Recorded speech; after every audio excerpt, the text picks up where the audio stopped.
మీ మోకాల నొప్పులకు ఎటువంటి సర్జరీ లేకుండా ఎపియాన్ పెయిన్ క్లినిక్ అందిస్తున్న అత్యాధునిక చికిత్స. మన భారతదేశంలో ఒక సంవత్సరంలో సగటున క్యాన్సర్ కేసులు ఎన్ని నమోదు అవుతున్నట్టు, సో ఎంతమంది చనిపోతున్నారు అందులో? India's population is $1.54 billion, ma'am. 1.45 million new cancer patients diagnosed చేయబడుతున్నాయని అంచనా. భారతదేశంలో ఈ అంచనా కన్నా 2-3 రెట్లు ఎక్కువగా ఉంటుందని సైంటిస్టులు నమ్ముతున్నారు. మన బాడీలో క్యాన్సర్ కణుతులు ఏ రకంగా ఫామ్ అవుతాయి, ఎలా స్ప్రెడ్ అవుతుంది? క్యాన్సర్ అంటే ఏంటండి, మన బాడీలో ఉన్న కోట్లాది కణాల్లో ఏదో ఒక కణం అప్రతిహితంగా పెరిగిపోవటాన్ని క్యాన్సర్ అంటాం. దానికి అదే రక్త ప్రసారం పెంచుకుంటూ రక్తం నుంచి ఎన్ని సంవత్సరాలకే అది బయటపడుతుందని అంటారు? ఎందుకు ముందుగా మనం దాన్ని తెలుసుకోలేకపోతున్నాం? క్యాన్సర్ ఎంత వేగంగా పెరుగుతుంది అనేది ఎవరు ప్రెడిక్ట్ చేయలేరు. కొన్ని క్యాన్సర్స్ వేగంగా పెరుగుతాయి, కొన్ని స్లోగా పెరుగుతాయి. సో క్యాన్సర్లో 2 things ఆర్ ఇంపార్టెంట్ అండి ట్రీట్మెంట్ ఇచ్చేటప్పుడు. ఒకటి దాని గ్రోత్ పొటెన్షియల్, రెండోది అమీర్పేట తీసుకుందాం. అక్కడ 100 మంది 80 సంవత్సరాల వయసున్న స్త్రీలు కనుక ఉన్నట్టయితే అందులో 10 మందికి బ్రెస్ట్ క్యాన్సర్ ఉండి ఉంటుంది. అదే 90 ఏళ్ల వయసున్న స్త్రీలు 100 మంది ఉన్నారనుకోండి. గర్భాశయ క్యాన్సర్ విషయానికి వచ్చేటప్పటికి, సో హెచ్పివి వ్యాక్సిన్ ఎంతవరకు ప్రొటెక్ట్ చేస్తుంది, ఎవరికి ఇవ్వాలి? ఈ వైరస్ ఎంత స్మార్ట్ అంటే అది సర్వైకల్ ఎపిథీలియం లో ఉంటుంది, సెల్ లోపల ఉంటుంది. సో రిపీటెడ్ వైరల్ ఇన్ఫెక్షన్స్ వాళ్ళలో వస్తున్నట్టయితే వాళ్ళలో అది క్యాన్సర్ గా మారుతుంది. దీనికి గనక మీరు హెచ్పివి వ్యాక్సిన్ కనుక ఇచ్చినట్టయితే ఉన్నటువంటి ఇప్పుడు ఈ క్యాన్సర్స్ కి మనకి లేటెస్ట్ గా అందుబాటులోకి వచ్చేసినటువంటి ట్రీట్మెంట్స్ ఏమేమి ఉన్నాయి? క్యాన్సర్ కి ట్రీట్మెంట్ ఒక సర్జరీ అనండి. బ్రెయిన్ లో ట్యూమర్ అయినా, కాలు చిటికెన్ వేల్లో వచ్చే మెలనోమా అయినా, ఎక్కడొచ్చినా బ్లడ్ క్యాన్సర్ తప్ప. క్యాన్సర్ మన శరీరంలోకి వచ్చిన తర్వాత ఎన్ని సంవత్సరాలకి అది బయటపడుతుందని అంటారు? ఎందుకు మనం ముందుగా దాన్ని తెలుసుకోలేకపోతున్నాం? మొన్న మధ్య మిస్టర్ బిల్ గేట్స్ ద గ్రెయిల్ టెస్ట్, తను ఈ టెస్ట్ చేయించుకుంటానని చెప్పారు. ఆ టెస్ట్ ఏంటంటే, వీటన్నిటికన్నా ముఖ్య కారణం ఇంకోటి ఉందండి క్యాన్సర్ రావడానికి. అది డాక్టర్సే తొందరగా చనిపోతున్నారు అందరికన్నా. మోస్ట్ డిఫికల్ట్ క్వశ్చన్ మాదే. మీరు పెట్టే బాధలు 2 రోజుల్లో పంపిస్తున్నారు, ఇప్పుడు 2.5 రోజులు అయింది, డెలివరీ పోతుంది.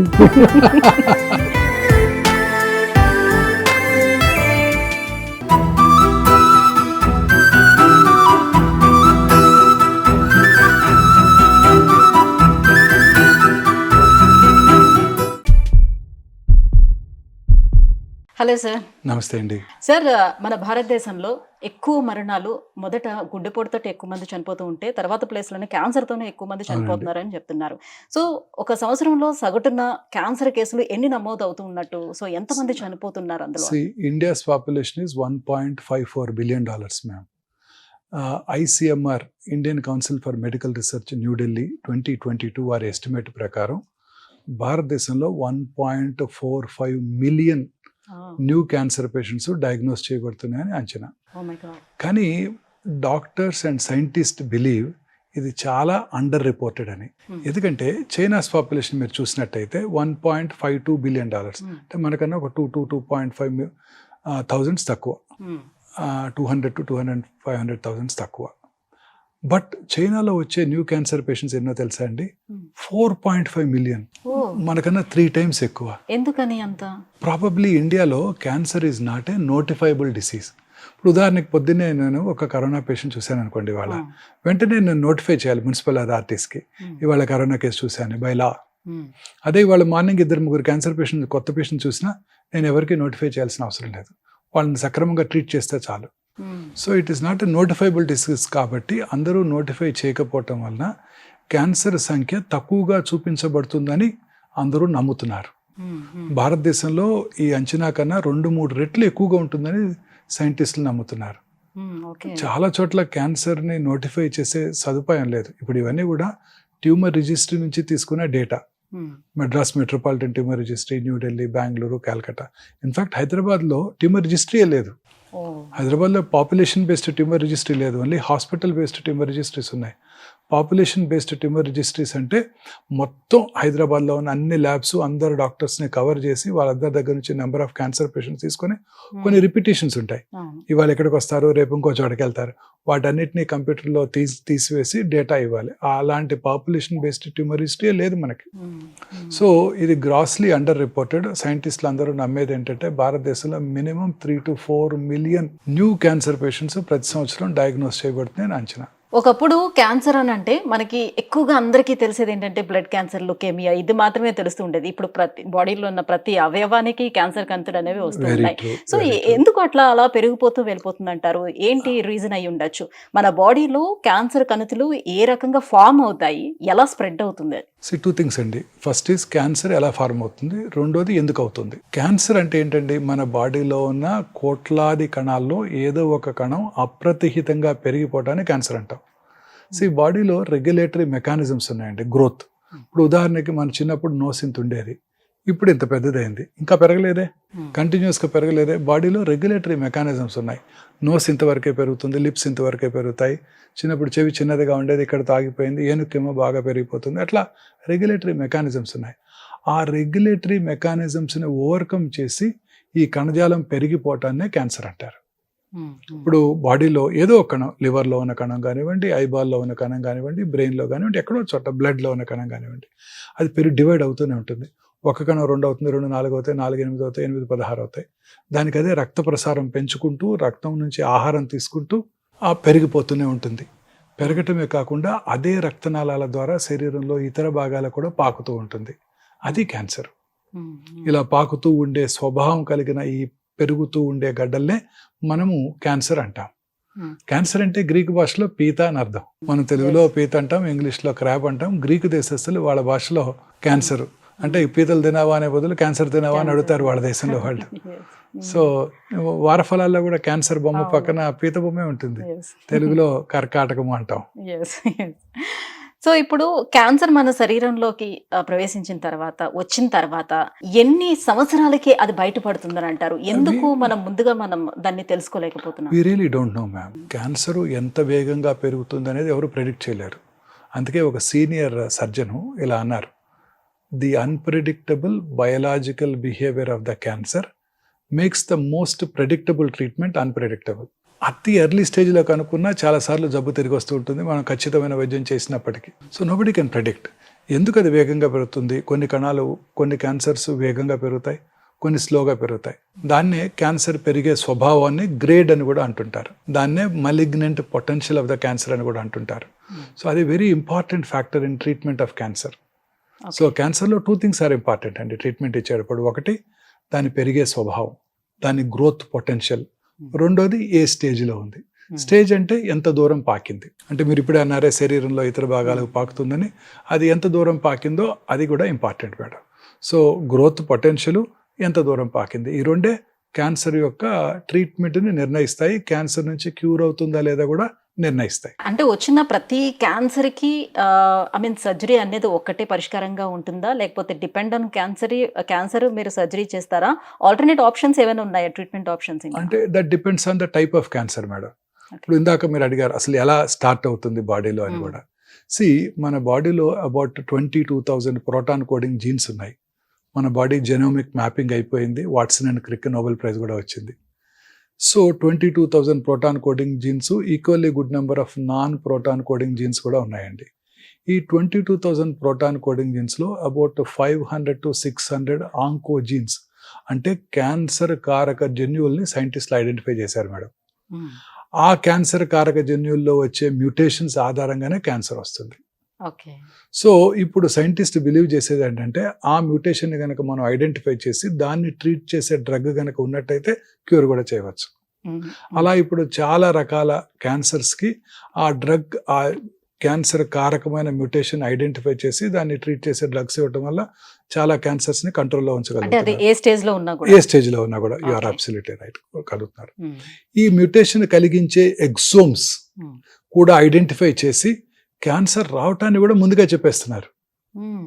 ఇప్పుడు ఇంతకుముందు క్యాన్సర్ వచ్చాకే మీరు అన్నారే క్యాన్సర్ లేట్ స్టేజెస్లోనే కనుక్కుంటాం, క్యాన్సర్ ఎర్లీగా కనుక్కోలేరు, అది ఎంతకాలం పడుతుంది ఇలా పాకటానికి అని కూడా అడిగారు. So nobody nose.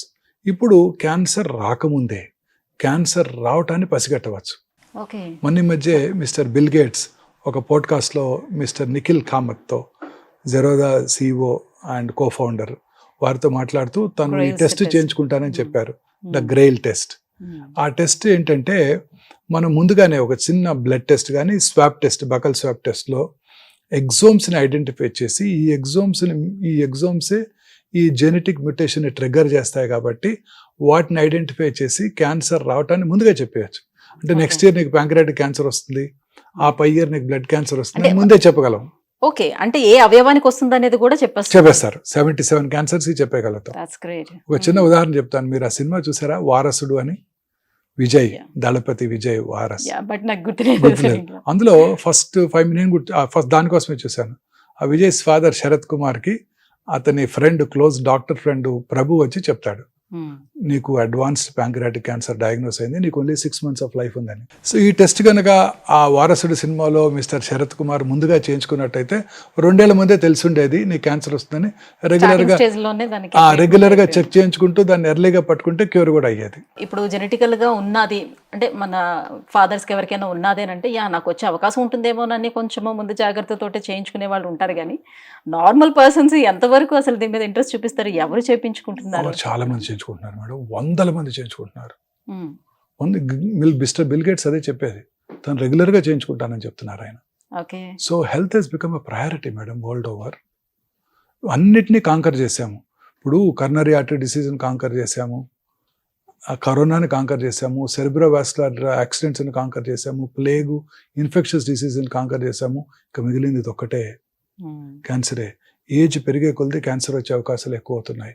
ఎంతో మందిని చూస్తున్నారు, వివిఐపీస్ని, miss Sonali Bendre, missus Manisha Koirala, mister Rishi Kapoor, mister Irrfan Khan, వీళ్ళందరూ కూడా లేట్ స్టేజ్ క్యాన్సరే డయాగ్నోస్ చేయబడ్డారు. అంతదాకా ఎందుకండి, మీరు వాడే iPhone owner mister Steve Jobs, వారందరూ లేట్ స్టేజ్ క్యాన్సర్లో డయాగ్నోస్ చేయబడి చాలా మంది ప్రాణం కూడా కోల్పోయారు. Mister Steve Jobs, mister Rishi Kapoor, mister Irrfan Khan. So వాళ్ళందరూ కనుక ఈ టెస్ట్ ముందుగా చేయించుకున్నట్టయితే క్యాన్సర్ అవడానికి పసిగట్టేవాళ్ళం. పసిగట్టినట్టయితే ముందుగా రెగ్యులర్ గా స్క్రీనింగ్ చేయించుకోవడం ఇప్పుడు మన ఇండియాలో కూడా అవైలబుల్ గా ఉంది. ఎస్, మనం ముందుగా దాన్ని చేయించుకున్నట్టయితే మనం ముందుగా క్యాన్సర్ స్క్రీనింగ్ చేసుకుంటూ ఒక ఇండివిజువల్కి ప్రాస్టేట్ క్యాన్సర్ వచ్చే అవకాశం ఉందని ముందుగా చెప్తే ఆయన ఏం చేస్తారు, రెగ్యులర్గా నెలకోసారి పిఎస్ఏ చేయించుకుంటారు, 2 నెలలకోసారి అల్ట్రాసౌండ్ చేయించుకుంటారు. ప్రాస్టేట్ సైజ్ పెరుగుతుందంటే ఇమీడియట్గా మళ్ళీ ఒకసారి పిఎస్ఏ చేయించుకొని, అవసరమైతే బయాప్సీ చేయించుకొని ఎర్లీగా ఉన్నప్పుడే ట్రీట్మెంట్ తీసుకుంటే క్యూర్ అయిపోతుంది. అలా కాకుండా 2 ఏళ్ల తర్వాత ఆ క్యాన్సర్ బాడీ అంతా పాకిపోయాక అనుకుంటే క్యూర్ అయ్యే అవకాశాలు తగ్గిపోతాయి కదండి. That is the advantage. But చాలా మందిలో ఉన్నటువంటి భావన ఏంటంటే క్యాన్సర్ వన్స్ వచ్చింది అని అంటే మనం ట్రీట్మెంట్ తీసుకున్నా కూడా మన లైఫ్ స్పాన్ కొంచెం పెంచుకోవడానికి తప్పితే గానీ పూర్తిగా తగ్గే అవకాశం మేడం. మిస్టర్ యువరాజ్ సింగ్ ఒక వరల్డ్ కప్ అయిపోయిన తర్వాత క్యాన్సర్ ఉందని తెలుసుకున్నారు, ఆ తర్వాత క్యాన్సర్ ట్రీట్మెంట్ తీసుకున్నారు. నెక్స్ట్ వరల్డ్ కప్కి చక్కగా ఆడి ఇండియాకి వరల్డ్ కప్ గెలిచిపెట్టారు. ఇవాళే పేపర్లో వచ్చింది, ఆయన మిస్టర్ సచిన్ తెందుల్కర్తో, మిస్టర్ విరాట్ కోహ్లీతో కలిపి అక్కడ క్యాన్సర్ పేషెంట్స్కి, క్యాన్సర్ సర్వైవర్స్కి ఫండ్ సేకరిస్తున్నారు. ఇవాళ పేపర్లో చూశాను, ఇన్ లండన్లో ఇవాళే. చూడండి అతన్ని. అలాగే మన సినిమా మహేష్ బాబు గారితో యాక్ట్ చేశారు. మహేష్ బాబు, బిపాసా బాసు, లీజా రే, టక్కరి దొంగ. ఆ అమ్మాయికి ఆ సినిమా అయిపోయిన తర్వాత డ్రెడెడ్ మల్టిపుల్ మైలోమా డయాగ్నోస్ చేశారు. ఆ అమ్మాయి peripheral blood stem cell transfer చేయించుకొని క్యూర్ అయిపోయి ఇప్పుడు అనేక చారిటీ యాక్టివిటీస్, బుక్స్ కూడా రాస్తుంది మల్టిపుల్ మైలోమా పేషెంట్స్ హెల్ప్ చేయడం కోసం. చాలా మంది ఉన్నారు. తర్వాత సోనాలి బింద్రే గారు 4th స్టేజ్లో ఉన్నప్పటికీ లైఫ్ కంటిన్యూ అవుతుంది. మిస్ మనీషా కొయిరాలా గారు 4th స్టేజ్లో కనుక్కున్నప్పటికీ ఇప్పటికి 6 ఏళ్ళు 7 ఏళ్ళు అయిపోయింది, చక్కగా ఉన్నారు, మూవీస్ లో కూడా యాక్ట్ చేస్తున్నారు. రిపీటెడ్ గా వచ్చే అవకాశం ఇది ఎంత మేరకు ఉంటుంది? అంటే కంటిన్యూస్ గా ఈ స్క్రీనింగ్ అనేది వాళ్ళు చేయించుకుంటూ ఉండాలా? రెగ్యులర్ చెక్ చేసుకుంటూ ఉండాలి. ఇంకొక very important interesting example mister lance Armstrong. ఆయనకి 1997లో 4th stage testicular cancer diagnose చేశారు. బ్రెయిన్ లో మెటాస్టిస్ ఉన్నాయి. బ్రెయిన్ మెటాస్టసిస్ కి సర్జరీ చేయించుకున్నారు, ప్రైమరీ టెస్టిస్ లో ఉంది. అది క్యూర్ అయ్యి 1999 నుంచి 2005 వరకు 6 సార్లు వరల్డ్ సైక్లింగ్ ఛాంపియన్షిప్ గెలిచారు. Real test of endurance. 2200 కిలోమీటర్లు to the valleys and mountains of France 17 రోజుల్లో కంప్లీట్ చేశారు. 6 సార్లు కంటిన్యూస్ గా సక్సెసివ్ గా గెలిచారు. క్యాన్సర్ ని ఓడించి, 4th స్టేజ్ క్యాన్సర్ ని ఓడించి అంత ఫిట్ గా ఉన్నారు. మన చరిత్రలో ఎంతో మంది చూస్తున్నాం కదండి, క్యాన్సర్ వచ్చి క్యూర్ అయ్యి. యువరాజ్ సింగ్, లాన్స్ ఆర్మ్స్ట్రాంగ్, చాలా మంది చిన్న పిల్లలండి, చాలా చక్కగా వాళ్ళు ఇప్పుడు క్యాన్సర్ రాగానే అందరూ డిప్రెషన్ లోనవుతారు.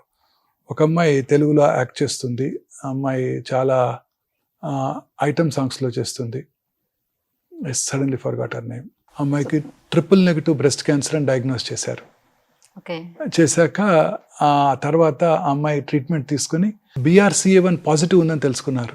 BRCA1 పాజిటివ్ ఉంటే ఆ అమ్మాయికి ఆపోజిట్ బ్రెస్ట్లో వచ్చే క్యాన్సర్ వచ్చే అవకాశం 90%, ఓవరీలో క్యాన్సర్ వచ్చే అవకాశం 60%. అది కూడా ట్రీట్మెంట్ అయిపోయిన తర్వాత మళ్ళీ అంతే బ్యూటిఫుల్గా ఆమె రెడీ అయ్యి డూ యూ మిస్ మీ అని ఒక ట్వీట్ చేశారు. చూడండి, అమ్మాయికి 36 years క్యాన్సర్ రాగానే అందరూ డిప్రెషన్కి లోన్ అవుతారు. ఆమె చూడండి ఎంత యాక్టివ్గా ఆ క్యాన్సర్ని జయించి చక్కగా అదే స్మైల్ ఇస్తూ మళ్ళీ ట్వీట్ చేశారు. సో ఇండియాలో ఎక్కువగా వచ్చే క్యాన్సర్స్ ఏమున్నాయి సార్? మోస్ట్లీ పురుషుల్లో ఒక సిస్టమ్ కనుక చూసినట్టయితే gastro intestinal tract cancers about 2,20,000 new cancers. ఆ తర్వాత oral cavity cancers, lung cancers చాలా కామన్ గా చూస్తున్నామండి. స్త్రీలలో surprisingly breast cancer is the commonest cancer. 2,04,000 new cancer patients per annum breast alone in India. And ప్రతి సంవత్సరం 30,000 న్యూ క్యాన్సర్ కేసెస్ యాడ్ అవుతాయని ICMR వారి అంచనా. అంటే బై 2030కి we'll have about 4 lakh new cancer patients in breast alone. దీంతో పాటు గర్భసంచి ముఖద్వార cancers, ovarian cancers, gastro intestinal tract cancers స్త్రీలు అదే ఆర్డర్లో చూస్తుంటాం అనమాట. ఈ మధ్యకాలంలో పెద్ద పేగు క్యాన్సర్స్ కూడా అర్బన్ ఏరియాస్లో ఎస్పెషల్లీ యంగ్స్టర్స్లో కూడా ఇంక్రీజ్డ్ ఇన్సిడెన్స్ చూస్తున్నాం. సో క్యాన్సర్ ఇన్సిడెన్స్ ర్యాపిడ్గా పెరిగిపోతుంది. క్యాన్సర్ బారిన పడే వారి సంఖ్య కూడా క్రమం తప్పకుండా పెరుగుతోంది. ICMR వారి అంచనా ప్రకారమే ప్రతి 9 మందిలో ఒకరికి క్యాన్సర్ డయాగ్నోస్ చేయబడుతుంది. మీరు ఇందాక అడిగారే క్యాన్సర్ ఇన్సిడెన్స్ ఎందుకు ర్యాపిడ్గా పెరుగుతుంది, ఇది ఒక కారణం. వయసు పెరిగే కొద్దీ క్యాన్సర్ వచ్చే అవకాశాలు ఎక్కువగా ఉంటాయండి. ఉదాహరణకి మనకి ఇండిపెండెన్స్ వచ్చినప్పుడు మన లాంజివిటీ ఆయుర్దాయం 34 సంవత్సరాలు, ఇవాళ అబౌవ్ 70. సో వయసు పెరిగే కొద్దీ ఈ జబ్బులే వస్తాయి. ఇంతకుముందు ప్లేగ్ వచ్చి, స్మాల్ పాక్స్ వచ్చి, వైరల్ ఇన్ఫెక్షన్స్ వచ్చి, టైఫాయిడ్ వచ్చి చనిపోయేవారు తక్కువగా ఉండేవి. ఇప్పుడు అన్ని సర్వైవ్ అవుతున్నాం. వాటన్నిటిని మనం జయించాం. కరోనాను కూడా జయించాం, కరోనరీ ఆర్టరీ డిసీజ్ జయించాం. ఇప్పుడు ఎక్కువ మంది ఈ డిసీజ్ బారిన పడుతున్నారు. సో ఉదాహరణకి ఒక పర్టికులర్ జియోగ్రాఫికల్ ఏరియాలో అమీర్పేట తీసుకుందాం. అక్కడ 100 మంది 80 సంవత్సరాల వయసున్న స్త్రీలు కనుక ఉన్నట్టయితే అందులో 10 మందికి బ్రెస్ట్ క్యాన్సర్ ఉండి ఉంటుంది. It is so common. అదే 90 ఏళ్ల వయసున్న స్త్రీలు 100 మంది ఉన్నారనుకోండి, అదే అమీర్పేటలో 16 మందిలో బ్రెస్ట్ క్యాన్సర్ ఉంటుంది. సో వయసు పెరిగే కొలది ఈ బ్రెస్ట్ క్యాన్సర్ వచ్చే అవకాశాలు ఎక్కువ. ఎంత ఏజ్ దాటిన తర్వాత ఎప్పటికప్పుడు స్క్రీనింగ్ చేయించుకుంటూ ఉండాలి వాళ్ళు? కొన్ని రిస్క్ గ్రూప్స్ చిన్నప్పటి నుంచే చేయించుకోవాలి. అదర్వైజ్ 50 తర్వాత మాత్రం రెగ్యులర్గా చేయించుకోవాలి. ఉదాహరణకి పురుషులు సంవత్సరానికి ఒకసారి PSA టెస్ట్, అలాగే స్మోకింగ్ హిస్టరీ ఉన్న వాళ్ళు 6 నెలలకు ఒకసారి లో డోసేజ్ CT స్కాన్తో CT స్కాను, కొంతమందికి కోలన్ క్యాన్సర్ హిస్టరీ ఉన్నట్టయితే కొలనోస్కోపీ లేదా sigmoidoscopy, faecal occult blood testing.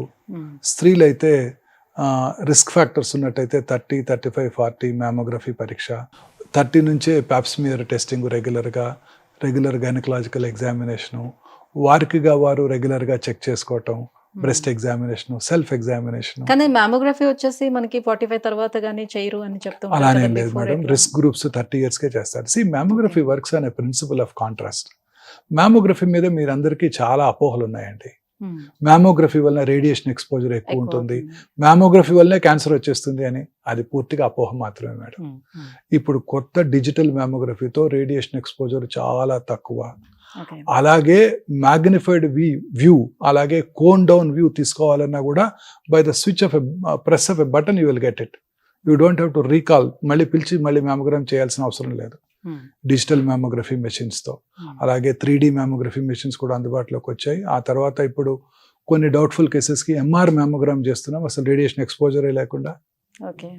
So అలాగే ఇప్పుడు ఒక్కొక్క క్యాన్సర్ కి ఒక్కొక్క పరీక్ష దానికన్నా బదులుగా మీరు ఇంతకు ముందు చెప్పినట్టుగా, సో బిల్ గేట్స్ తను ఎప్పుడు చేసుకున్నాను గ్రేట్, సో అది ఒక్కటి చేయించుకుంటే ఏ క్యాన్సర్ ఉన్నా కూడా తెలుస్తుంది, ముందే తెలిసిపోతుంది. ఏ క్యాన్సర్ వచ్చేది కూడా తెలుస్తుంది, ఉందా లేదా కాదు మేడం, వచ్చేది కూడా తెలిసిపోతుంది. ఒక ఆర్టికల్ చదివాను సార్, ఒక ఈస్ట్ గోదావరి డిస్టిక్ లో బలభద్రపురం అనే ఒక విలేజ్ లో, సో ఉన్నది చాలా తక్కువ మంది, అందులో ఆల్మోస్ట్ ఒక 70 members వరకు కూడా ఐడెంటిఫై చేశారు క్యాన్సర్ ఉన్నట్టుగా. సో అందరికి కూడా ఆల్మోస్ట్ అందరికి కూడా క్యాన్సర్ బారిన పడుతూ వస్తున్నారు. ఇంకా కూడా దానికి సంబంధించి సర్వే కూడా జరుగుతూ వస్తుంది. గ్రామస్తులు చెప్తున్నటువంటి మాట ఏంటంటే, సో మాకు ఇక్కడ దగ్గరలోనే కొన్ని కంపెనీస్ అవన్నీ కూడా ఫ్యాక్టరీస్ అవి వస్తున్నాయి. సో మాకు నీటి కాలుష్యం, గాలి కాలుష్యం అన్నీ అవుతుంది. మేబీ దానివల్లే మాకు వస్తుందేమోనని. బట్ ఇప్పుడు వరకైతే ఎటువంటి నిర్ధారణ అయితే జరగలేదు దేనివల్ల వస్తుందని అనేది. సో నిజంగానే నీటి, గాలి కాలుష్యం వల్ల ఎటువంటి క్యాన్సర్స్ వచ్చే అవకాశం ఉంటుంది వాళ్ళకి? అన్ని రకాల క్యాన్సర్స్ అదే కారణం మేడం. ఓకే. మీరు ఇంతకుముందు బలభద్రపురం ఈ మధ్య న్యూస్లో విన్నారు. అంతకుముందు అదే కోస్టల్ ఆంధ్రప్రదేశ్లో ఒంగోలులో క్యాన్సర్ ఇన్సిడెన్స్ చాలా ఎక్కువ అండి. 15 ఏళ్ల క్రితమే we have adopted a village where the incidence of cancer చాలా ఎక్కువగా ఉన్నప్పుడే, ఒమేగా 2010లోనే. ఆ తర్వాత అందాకెందుకండి, మన Ramagundam super thermal power plant, coal ఎక్కడైతే బర్న్ చేస్తారో దానికి 1 కిలోమీటర్ రేడియస్లో అన్ని క్యాన్సర్సే వస్తాయి మేడం. కోల్ బర్న్ చేసినప్పుడు వచ్చే టాక్సిక్ గ్యాసెస్ అండి. తర్వాత అక్కడ ఇప్పుడు కొత్తగా ఓపెన్ కాస్ట్ మైన్స్, గ్రనైట్ కింద ఇప్పుడు కొత్తగా super fertiliser plant, complete pollution అండి. మీకు వచ్చేవి క్యాన్సర్సే ఉంటాయి వాళ్ళందరికీ. Industrial pollution is the main cause madam. ప్రపంచం అంతా ఇదే కారణం. అర్బన్ ఏరియాస్లో క్యాన్సర్ ఇన్సిడెన్స్ ఎందుకు ఎక్కువగా ఉంటుందండి? ఇదే కారణం, పొల్యూషన్. మనం తీసుకునే ఆహారము, ప్రాసెస్డ్ ఫుడ్స్, ఈ కంటామినేటెడ్ ఫుడ్స్, తర్వాత ఫెర్టిలైజర్స్, పెస్టిసైడ్స్. నేను మన మధ్య ఒక చిన్న వీడియో కూడా చేశాను. క్యాన్సర్ ట్రైన్ అని ఒకటి ఉందండి. అది పంజాబ్లో బటిండా నుంచి బికనీర్ వెళ్తుందండి. బటిండాలో క్యాన్సర్ ట్రీట్మెంట్ ఫెసిలిటీస్ బాగా డెవలప్ అవ్వలేదు. బికనీర్లో ఒక ఎస్టాబ్లిష్డ్ గవర్నమెంట్ క్యాన్సర్ హాస్పిటల్ ఉందండి. ఈ ట్రైన్ రోజు ప్రతి రాత్రి ప్రయాణం చేస్తుంది. రాత్రి 9 గంటలకు ట్రైన్ ఎక్కితే పొద్దున్న 7 గంటలకు బికనీర్లో దిగుతారు ఫ్రీ. ఈ పంజాబ్లో వాడినంత ఫెర్టిలైజర్స్, పెస్టిసైడ్స్ ఎక్కడ వాడరండి. అక్కడ వాటర్ అంతా కూడా కంటామినేట్ అయిపోయింది. వాటరే కాదండి, తరతరాలుగా ఆ కంటామినేషను పీల్చి ఆ కంటామినేటెడ్ ఫుడ్స్ తిని తల్లి పాలు కూడా కంటామినేట్ అయిపోయాయండి. సో అక్కడ ఉన్నంత బటిండా డిస్ట్రిక్ట్లో ఉన్నంత క్యాన్సర్స్ భారతదేశంలో ఎక్కడ లేవండి. యాజ్ సచ్ పంజాబ్లో క్యాన్సర్ ఇన్సిడెన్స్ చాలా ఎక్కువ అండి. కారణం ఈ ఫెర్టిలైజర్స్, పెస్టిసైడ్స్. అక్కడ వాళ్ళ ఫుడ్, తీసుకునే ఫుడ్ కూడా వాళ్ళు rich people. Average Punjabi farmer is richer than American farmer. వాళ్ళకి 2 క్రాప్స్ ప్రతి సంవత్సరం, ఒక వీటు, ఒక రైస్ క్రాప్, 2 చక్కటి సారవంతమైన సింధు నది కింద ఫెర్టైల్ ల్యాండ్స్. మనలాగా తుఫాన్లు, ఉప్పెన్లు ఉండవు వాళ్ళకి. చక్కగా regular rainfall, regular Bhakra Nangal water. వాళ్ళకి అత్యద్భుతమైన క్రాప్ ఈల్డ్. రిచ్ పీపుల్, అలవాట్లు కూడా రిచ్గానే ఉంటాయి. ఆల్కహాలిజము, డ్రగ్స్ అక్కడ చాలా ఎక్కువ. సో అందువల్ల వాళ్ళలో వచ్చే నెంబర్ ఆఫ్ క్యాన్సర్స్ ఎక్కువ. సో ఇవన్నీ కూడా ఒక ఏరియాలో కంటామినేషన్ అండి. ఇప్పుడు మన వాటర్ కంటామినేట్ అవటం వల్ల మనం తీసుకునే రైస్ కూడా కంటామినేట్ అయిపోయిందండి. ఇప్పుడు అన్ప్రాసెస్డ్ రైస్ అంటే హ్యాండ్ పౌండ్ రైస్లో వాటిలో ఆర్సెనిక్ కంటామినేషన్ కనుక్కున్నారు. ఎందుకంటే వాటర్, మన భూగర్భ జలాలు కంటామినేట్ అయిపోతున్నాయి. దాంతో ఈ హ్యాండ్ పౌండ్ రైస్ మన ఇవన్నీ కూడా కంటామినేట్ అవుతుంది. సో హ్యాండ్ పౌండ్ రైస్లో ఉండే ఆర్సెనిక్ కంటెంట్ ఇంకెక్కువగా ఉంటుంది. సో అన్ని రకాలుగా ఈ కంటామినేషన్ అర్బన్ ఏరియాస్లో, ఫ్యాక్టరీస్, ఉదాహరణకి యాస్బెస్టాస్ ఇండస్ట్రీస్, అన్ని రకాల industries, aluminium industries, nickel cadmium industries, dye industries, paint ఇండస్ట్రీలో పనిచేసే వాళ్ళకి, అలాగే సిగరెట్ ఇండస్ట్రీస్లో పనిచేసే వాళ్ళకి అన్నీ కూడా పొల్యూషన్. సిమెంట్ ఫ్యాక్టరీస్ పక్కన ఉండే వాళ్ళకి, థర్మల్ పవర్ ప్లాంట్ పక్కన ఉండే వాళ్ళకి, ఇవన్నీ కూడా pollution. And in addition to it automobile pollution. దీంతో పాటు ఇప్పుడు కొత్తగా ప్లాస్టిక్స్, మైక్రోప్లాస్టిక్స్. ప్లాస్టిక్ కప్పు, పొద్దున్న లేస్తే synthetic toothpaste, plastic brush, plastic mug, plastic bucket. అంటే ప్లాస్టిక్ అనేది మన జీవితంలో ఒక భాగం అయిపోయింది. ఎయిర్ కండిషన్ కార్లోకి వెళ్ళి పొద్దున్నే వేడిగా ఉంటుంది, అందులో అంత ప్లాస్టిక్ ఇంటీరియర్స్ నుంచి వచ్చే ఫ్యూమ్స్ మనం పీల్చటం. ప్లాస్టిక్ వాటర్లో వాటర్ తాగటం, ప్లాస్టిక్ కప్లో కాఫీ తాగుతున్నాం, ప్లాస్టిక్ ప్లేట్లో అన్నం తింటున్నాం. ఎక్కడ ఇవన్నీ మార్పులు చేసుకోవాలని అంటే ఒకరితో సాధ్యమయ్యేది కాదు. అది అండ్ మోర్ ఓవర్ ఏంటంటే మనం ఇప్పుడు ప్రత్యేకించి హెల్త్ కాన్షియస్ పెరిగి ఆర్గానిక్ ఫుడ్ ఇదంతా తీసుకోండి, సో కొంచెం హెల్త్ మీద కాన్సన్ట్రేట్ చేయండి అని చెప్తున్నారు. మనం ఎంత ఆర్గానిక్ గా మనం పండించుకుందాం చేద్దామన్నా సాయిల్ లోనే మైక్రో ప్లాస్టిక్స్ ఎక్కువ ఉన్నాయని అంటున్నారు. Discipline is very important. మీరు 1960s లో ఇంగ్లీష్ మూవీ చూడండి. వాళ్ళు సూపర్ మార్కెట్కి వెళ్ళి ఆ ప్లాస్టిక్ కంటైనర్ కాకుండా, ఇది కాకుండా మన పేపర్ బ్యాగ్లోనే తెచ్చుకొని ఇలా క్యారీ చేసుకొని తీసుకొస్తున్నారు. 1960s మూవీస్లో. మనం ఇప్పటికీ ప్లాస్టిక్ కంటైనర్ వెళ్తున్నాం. సూపర్ మార్కెట్కి వెళ్తే ప్లాస్టిక్ కంటైనర్ ఇస్తున్నారు వాళ్ళు. ఇప్పుడు కూడా ప్లాస్టిక్ ప్యాకెట్ ఇస్తున్నారు కదండి. వాళ్ళలాగా ఇలా పట్టుకొని రావట్లేదు. మనం మొక్కలు తెచ్చుకోవాలన్నా అది కూడా ప్లాస్టిక్ లో వస్తున్నాం. చూడండి 60s లో మూవీ కూడా చూడండి ఇలా పట్టుకొని వస్తుంటారు ఇంగ్లీష్ Yes, మూవీలో అవును. మార్కెట్కి వెళ్ళి. Mhm. సో మన డిసిప్లిన్, మనలో మనం డిసిప్లిన్ అలవర్చుకోవాలి. మనగా మనం వాలంటరీగా వీటన్నిటికీ దూరంగా ఉండటానికి ప్రయత్నం చేయాలి. చేయగలమని కాదు, Mm. ప్రయత్నం చేయాలి. ఎంత చేసినా రోజు అవే వాడుతున్నాం. Of course. బేసిక్ ఏంటంటే ఎక్కువగా వెజిటేబుల్స్ అండ్ ఫ్రూట్స్ ఎవరైతే తక్కువగా తీసుకుంటారో వాళ్ళల్లోనే క్యాన్సర్ ఎక్కువగా డెవలప్ అయ్యే ఛాన్స్ ఉందని అంటున్నారు. ఎంతవరకు వాస్తవం? Absolutely correct. ఎలా? ఎలా అంటే ఫ్రూట్స్ ఆర్ న్యాచురల్ ప్రొడ్యూస్ అండి. వీటిలో ఉన్నటువంటి యాంటీ ఆక్సిడెంట్స్ ఇవన్నీ ఫ్రీ రాడికల్స్ని కంట్రోల్ చేసి క్యాన్సర్ రాకుండా దోహదం చేస్తాయి. వాటిలో ఉండే విటమిన్స్, అనేక రకాలైన రసాయనాలు మనకి ఎంతో హెల్ప్ఫుల్గా ఉంటాయి. ప్రతి fruit is a powerful medium to prevent all ailments అండి. ఎవ్రీ ఫ్రూట్, మనం రోజు తినే రేక్కాయలు, రోజు తినే జామకాయలు, ఉసిరికాయలు, వీటన్నిటిలో ఉండే అన్ని అవకాడోలు, కివీలు తినక్కర్లేదండి. వీటిలో ఉన్నటువంటి సమ్మేళనాలు మనందరికీ చాలా యూస్ఫుల్ అండి. రోజు రెగ్యులర్గా తినే మనకు సీజనల్ ఫ్రూట్స్ అన్ని రకాల క్యాన్సర్స్ని, అన్ని రకాల ఎయిల్మెంట్స్ని, కర్నరీ ఆర్టరీ డిసీజ్ కూడా తగ్గించేస్తాయి. సహజంగా దొరికే నట్స్, పిస్తాషియో, బాదము, సన్ఫ్లవర్ సీడ్స్, పుచ్చకాయ గింజల్లో ఉన్న, అలాగే పపాయ గింజల్లో ఉండే నట్స్ కూడా they are all far superior, highly nutritious. అవి కనుక రెగ్యులర్గా తీసుకుంటే ఏ జబ్బులు రావండి. సో వెజిటబుల్స్, అన్ని రకాల వెజిటబుల్స్, ఫైబరు, వాటిలో ఉండే రకరకాల మనకి కెమికల్స్, ఫుడ్ ఐటమ్స్, ఇవన్నీ కూడా చాలా యూస్ఫుల్ టు అవర్ బాడీ అన్నమాట. ఫ్రూట్స్ రెగ్యులర్గా తీసుకుంటూ, రెడ్ మీట్ తక్కువగా తీసుకుంటూ, గ్రీన్స్ ఎక్కువగా తీసుకుంటూ, వెజిటబుల్స్ ఎక్కువగా తీసుకుంటూ, రెగ్యులర్గా ఎక్సర్సైజ్ చేస్తూ, ఒబేసిటీని ప్రివెంట్ చేస్తూ, దురలవాట్లకు దూరంగా ఉంటూ, సిగరెట్ స్మోకింగ్, ఆల్కహాల్ అలాంటి వాటి దూరంగా ఉంటూ, లీన్ బాడీ మాస్ మెయింటైన్ చేస్తే అన్ని రకాల జబ్బులు ఇంక్లూడింగ్ క్యాన్సర్ నుంచి దూరంగా ఉండడానికి అవకాశం ఉంటుంది. రైట్. భూమిలో పండేటువంటి ఇప్పుడు ఈ కందు దుంపలు ఏవైతే ఉంటాయో, లేకపోతే క్యారెట్, బీట్రూట్, ఇవన్నీ కూడా ఆరోగ్యానికి చాలా మంచివి చాలా అంటున్నారు. మంచివి. Yes. కానీ అవి తీసుకున్నా కూడా ఇప్పుడు క్యాన్సర్ కారకాలు చాలా ఎక్కువగా ఉన్నాయి. That is because of the pollution. భూగర్భ జలాలు కూడా కలుషితం అయిపోయాయి. ఇందాక చెప్పాను కదా, దంపుడు బియ్యం కూడా కలుషితం అయిపోయింది. సో అది మెయిన్ రీజన్ మేడం. ఇవంతా చూస్తుంటే చూసేవాళ్ళు ఏమనుకుంటారంటే ఇంకా మేము ఏం ఏదైనా తినాలి, బతకాలి. అవును, నేను రోజు అదే ఎలా బతకాలి, ఏం ఎలా తినాలి? బ్రతకాలి, ఏదైనా బతకాలి. ఇటువన్నిటికన్నా ముఖ్య కారణం ఇంకోటి ఉందండి క్యాన్సర్ రావడానికి. అది మానసిక ఒత్తిడి, స్ట్రెస్. మన బాడీలో ఈ మ్యూటేషన్స్ ఏవైతే ఇందాక మనం అనుకున్నామే, ఎగ్జోమ్స్, ట్రిగ్గర్ మ్యూటేషన్స్, ఆ ఆంకోజీన్స్ 500 to 600 ఆంకోజీన్స్ ఉంటాయి, క్యాన్సర్ కారక జన్యువులు ఉంటాయని ఇప్పుడే డిస్కస్ చేసాం. వాటిలో మ్యూటేషన్స్ వల్లే క్యాన్సర్ వస్తుందని కూడా మనం ఇప్పుడు ఖచ్చితంగా నమ్ముతున్నాం. ఆ మ్యూటేషన్స్ సహజంగా ప్రతి బాడీలోనూ జరుగుతూ ఉంటాయి. కానీ బాడీ యొక్క ఇమ్యూన్ మెకానిజమ్స్, మన శరీరంలో ఉండే ఇమ్యూన్ మెకానిజమ్స్ వాటిని నలిఫై చేస్తాయి, అంటే వాటిని న్యూట్రలైజ్ చేస్తాయి. ఆ ఇమ్యూనిటీ దెబ్బతిన్నప్పుడు ఆ mutations take upper hand and cancer వస్తుంది. So stress is the most important cause అన్ని రకాల జబ్బులకి, ఇంక్లూడింగ్ క్యాన్సర్కి. అది ఫినాన్షియల్ స్ట్రెస్ కానివ్వండి, మెంటల్ స్ట్రెస్ కానివ్వండి, వర్క్ ప్రెషర్ కానివ్వండి, పిల్లలకి చదువుకో ఎంట్రన్స్లో సీట్ రావాలని మనం పెట్టే స్ట్రెస్ కానివ్వండి, ఇప్పుడు మన ఇద్దరికి మన ప్రొఫెషన్లో ఎక్సెల్ అవ్వాలి, మీరేమో మీ ప్రొఫెషన్లో, నేనేమో నా ప్రొఫెషన్లో ఎక్సెల్ అవ్వాలి. స్ట్రెస్ లేకుండా ఎలా? అలా లేకుండా ఉన్న రోజే, అలా లేకుండా ఉన్నప్పుడే ఈ జబ్బులు రావు. మనం అందరం అది అలవర్చుకోవాలి. అన్ని రకాల ప్రెషర్స్కి దూరంగా ఉండాలి. చాలాసార్లు స్ట్రెస్కి లోనవుతాం. ఒక పేషెంట్కి చాలా చక్కగా ఆపరేట్ చేస్తాను, 6.5 గంటలు కష్టపడతాను, సర్జరీ అయిపోయిన తర్వాత పేషెంట్కి 2వ రోజో 3వ రోజో రికవర్ అయిపోయాడు అనుకున్నప్పుడు హార్ట్ అటాక్ వస్తుంది. అతనికి ఉన్న మానసిక ఒత్తిడి వలన. పేషెంట్ అటెండర్స్ ఏమో నన్ను తిడుతుంటారు, నువ్వు చేసిన సర్జరీ తర్వాతే హార్ట్ అటాక్ వచ్చిందని. అప్పుడు మేము కూడా స్ట్రెస్కి లోనవుతాం, అబ్బా ఇలా దొరికేమేంటని.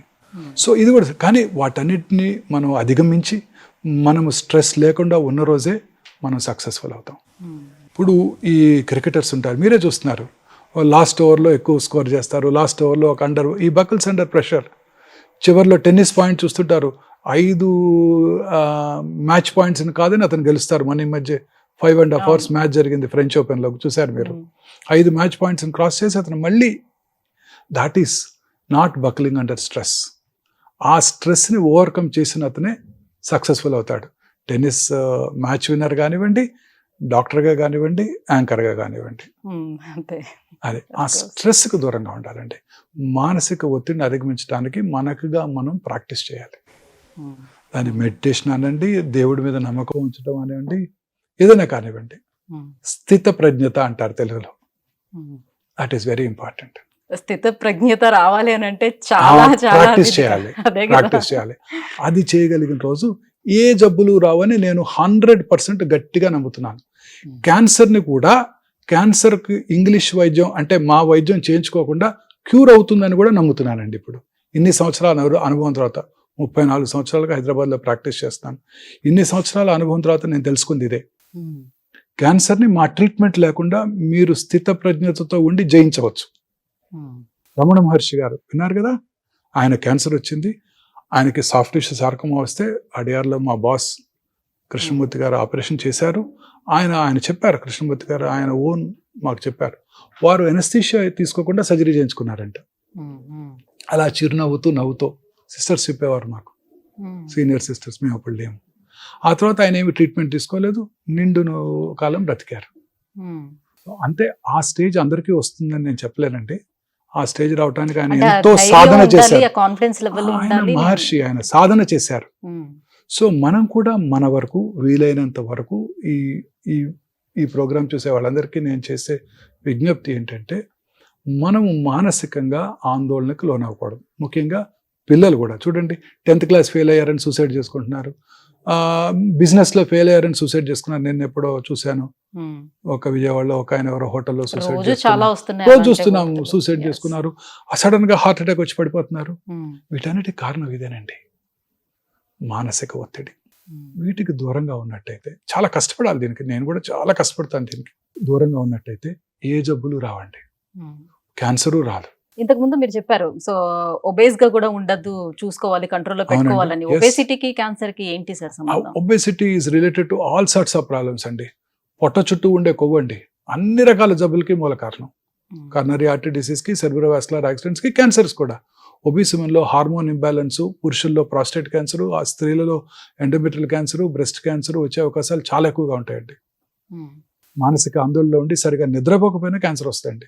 ఇప్పుడు ఈ నైట్ టైం పనిచేసే వాళ్ళందరూ ఉంటారు చూడండి, ఇప్పుడు గచ్చిబౌలి వచ్చినప్పుడు మీరు చూస్తుంటారు, టాల్ టవర్స్, ఆ, రాత్రంతా లైట్లు వెలుగుతూ Light. ఉంటాయి. చేస్తున్నారు. నైట్ టైం ఆ బీపీ ఆఫీస్లో పనిచేస్తుంటారు, అమెరికన్ టైమింగ్స్కి, యూరోపియన్ టైమింగ్స్కి, వాళ్ళందరిలో కూడా రిస్క్ ఎక్కువ ఉంటుందండి. చక్కగా మీరు 7 భోజనం చేసేసి 8 ఈ మొబైల్ ఫోన్ చూడకుండా, టీవీ చూడకుండా 8:30 మీరు నిద్రపోయారనుకోండి, ఉమ్, పొద్దున్నే 12:30 నుంచి 1:30 లోపల మీ బాడీలో రాత్రి లైట్ లేకుండా పడుకోవాలండి. ఉమ్, మీరు బెడ్ లైట్ కూడా వేసుకోకూడదు. మెలటోనిన్ అనే హార్మోన్ ఉత్పత్తి అవుతుందండి. ఆ melatonin has a strong anti cancer properties. Um, మీకు అన్ని రకాల క్యాన్సర్ రాకుండా చేస్తుంది అది. రోజు రాత్రి 11 దాకా పనిచేసి 11 వచ్చి డిన్నర్ చేసి 12 దాకా మీరు ఆ బ్లూ స్క్రీన్ మొబైల్ చేసి చూస్తూ మెసేజ్లన్నీ ఆన్సర్ చేస్తూ 1 12 పడుకున్నారనుకోండి, మీకు మెలటోనిన్ హార్మోన్ ప్రొడ్యూస్ అవుతుంది. ఉమ్. అలాగే రాత్రి కూడా పనిచేసే వాళ్ళు ఎవరికి కూడా ప్రొడ్యూస్ అవ్వదు.